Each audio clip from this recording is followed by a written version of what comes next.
हनुमान जी के जीवन से जुड़ी 10 अनसुनी बातें। कलयुग में भवसागर को पार लगाने वाले दो ही हैं, नाम चाहे कृष्ण कहो या राम। रामदूत हनुमान जी इन दोनों के ही सेवक हैं। ये दो नहीं, असल में एक ही हैं। हनुमान जी को बलशालियों में सर्वश्रेष्ठ माना गया है। इस संपूर्ण ब्रह्मांड में उनके आराध्य और आराध्य के भक्तों के सिवाय उन्हें कोई झुका नहीं सकता। आओ जानते हैं महावीर हनुमान जी के संबंध में 10 अनसुनी बातें। पहला, क्यों प्रमुख देव हैं हनुमान जी। श्री राम की आज्ञा से हनुमान जी एक कल्प तक इस धरती पर रहेंगे। एक कल्प में चारों युग के कई चक्र होते हैं। हनुमान जी 4 कारणों से सभी देवताओं में श्रेष्ठ हैं। पहला कारण यह है कि सभी देवताओं के पास अपनी अपनी शक्तियां हैं। जैसे विष्णु जी के पास लक्ष्मी जी के, महेश जी के पास पार्वती जी के और ब्रह्मा जी के पास सरस्वती का। हनुमान जी के पास खुद की शक्ति है, वे खुद ही शक्ति से संचालित होते हैं। दूसरा कारण यह है कि ये इतने शक्तिशाली होने के बावजूद ईश्वर के प्रति पूर्ण समर्पित हैं।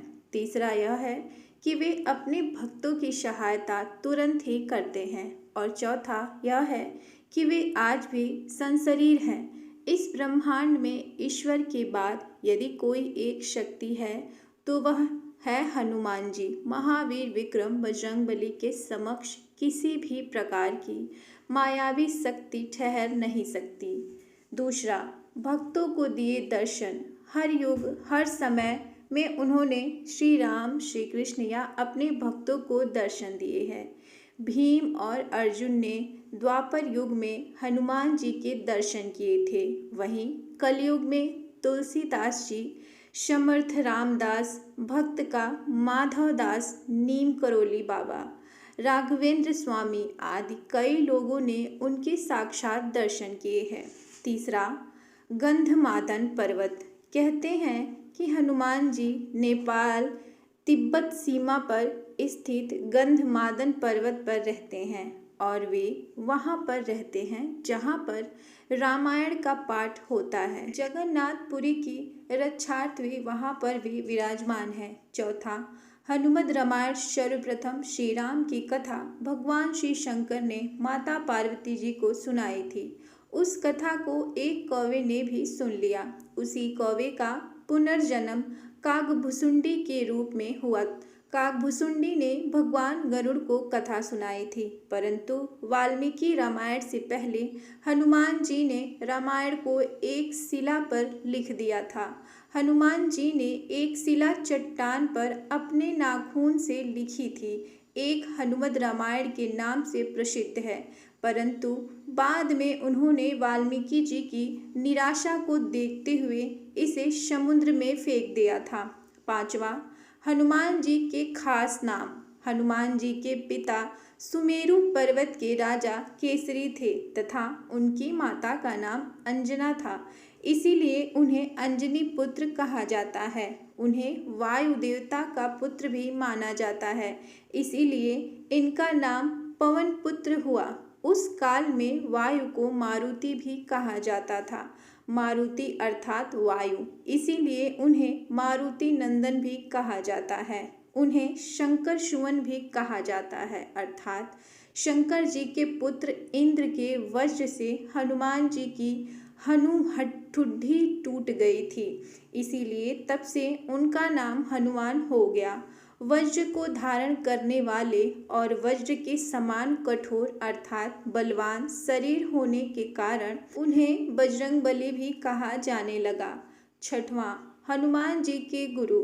मातंग ऋषि के शिष्य थे हनुमान जी।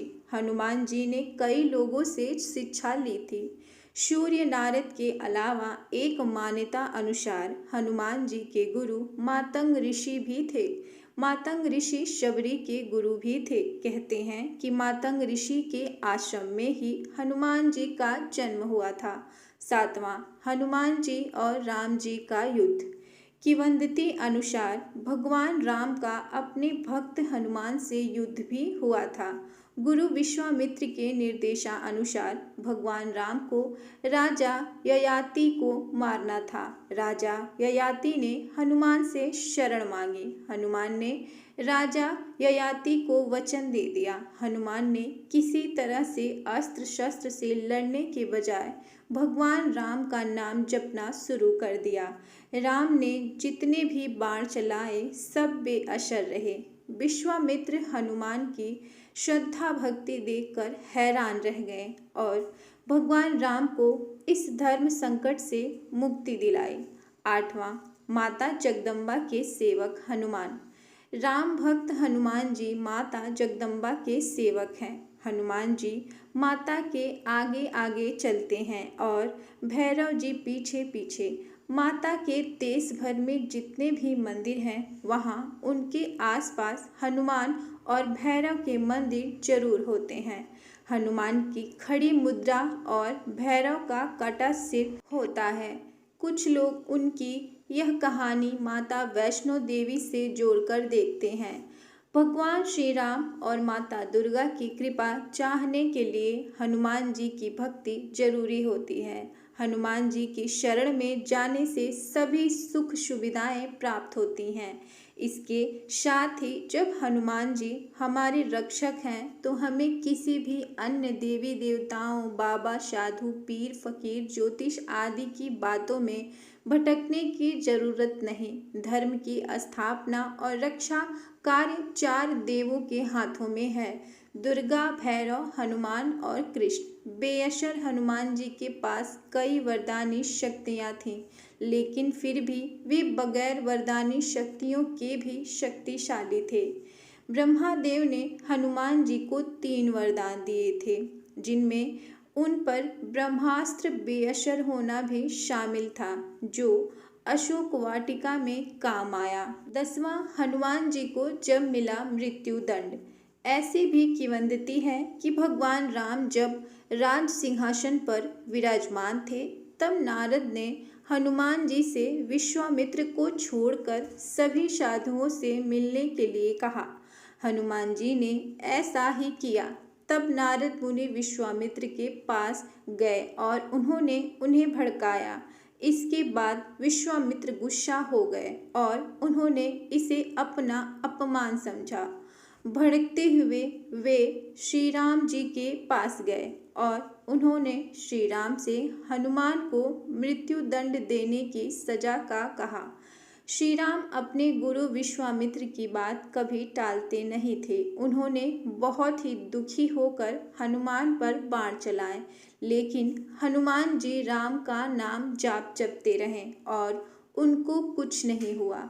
राम को अपने गुरु की आज्ञा का पालन करना ही था, इसीलिए भगवान श्री राम ने हनुमान पर ब्रह्मास्त्र चलाया, लेकिन आश्चर्यजनक रूप से राम नाम का जप कर रहे हनुमान का ब्रह्मास्त्र भी कुछ नहीं बिगाड़ पाया। यह सब देखकर नारद मुनि विश्वामित्र के पास गए और अपनी भूल स्वीकार की। तो इसी के साथ ये कहानी जो है समाप्त होती है।